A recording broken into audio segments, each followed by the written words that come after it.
Hello friends, તો આજે હું તમારી માટે લઈને આવી છું બટેકાનો એકદમ નવો નાસ્તો જે ખાવામાં બહુ જ ટેસ્ટી બને છે. અને જે તમે આ નાસ્તો તમારા છોકરાઓના લંચ બોક્સમાં કે પછી ટિફિનમાં પણ તમે પેક કરીને આપી શકો છો. અને જ્યારે તમને નાની મોટી ભૂખ લાગે સાંજના સમયે ત્યારે પણ તમે આ બનાવીને ખાઈ શકો છો. તો ચાલો જોઈએ કેવી રીતે બને છે. તો અહીંયા આપણે જે બટેકા હોય છે એની છીણ મેં કરી લીધી છે. અને અહીંયા મેં છે ને 2 મીડિયમ સાઇઝના બટેકા લીધા હતા, એને મેં છીણી લીધા હતા. તો અહીંયા મોટી જે છીણ આવે ને એનાથી આપણે છીણવાની છે, જે જાડી છીણની હોય એનાથી. અને પછી છીણીને 2 થી 3 વખત પાણીમાં આપણે ધોઈ લેવાના છે, જેથી આનું જે સ્ટાર્ચ હોય એ નીકળી જાય. હવે આપણે આમાં નાખીશું આદુ મરચાં લસણની પેસ્ટ. તો જો તમે તીખું વધારે ખાઈ શકતા હોય તો તમે અહીંયા લીલું મરચું વધારે પણ લઈ શકો છો. એના પછી 1/4 ટેબલ સ્પૂન જેટલો આપણે અજમો લેશું. અને એના પછી અડધી ટીસ્પૂન જેટલો આપણે અહીંયા ચીલી ફ્લેક્સ નાખીશું. અને નાખીશું કોથમીર. કોથમીર નાખ્યા પછી આપણે આમાં નાખવાનો છે ઘઉંનો લોટ અડધો કપ. અહીંયા તમારે અડધો કપ જ લેવાનો છે, વધારે લેશો તો પછી ઘઉંના લોટનો ટેસ્ટ વધી જશે. એટલે એના પછી 4 થી 5 ચમચી જેટલો રવો લેવાનો છે. તો અહીં આપણે રવો પણ નાખી દીધો છે. અને હવે આ બધી વસ્તુને આપણે મિક્સ કરી લઈશું. તો અહીંયા મિક્સ કરતી વખતે તમારે ખાસ ધ્યાન રાખવાનું છે કે આમાં તમારે પાણી નાખવાનું નથી.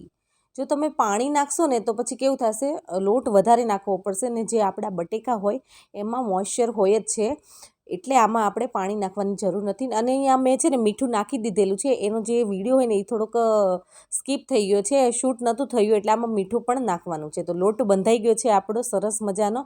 તો હવે આની આપણે ગોળ પેડા વાળશું ટિક્કી જેવા. તો અહીંયા હાથમાં જો તમારે આ લોટ ચોંટે ને તો થોડુંક ઓઇલ પણ તમે હાથમાં લગાવી શકો છો. તો આપણો જો પહેલો નાસ્તો છે ને એ બનીને રેડી થઈ ગયો છે. તો તમે જોઈ શકો છો. તો આને હવે આપણે મૂકી દઈશું થાળીમાં.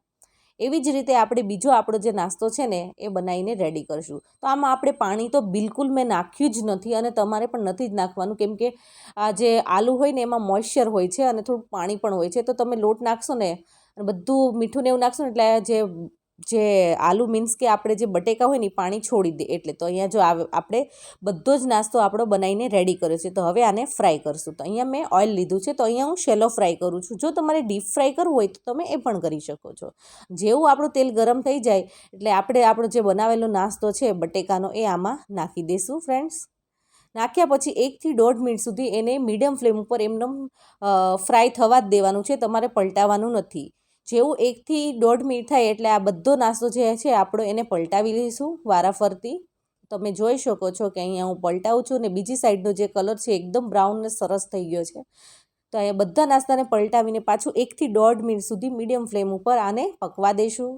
તો જો બીજી સાઈડથી પણ મસ્ત બ્રાઉન થઈ ગયા છે આપણો નાસ્તો.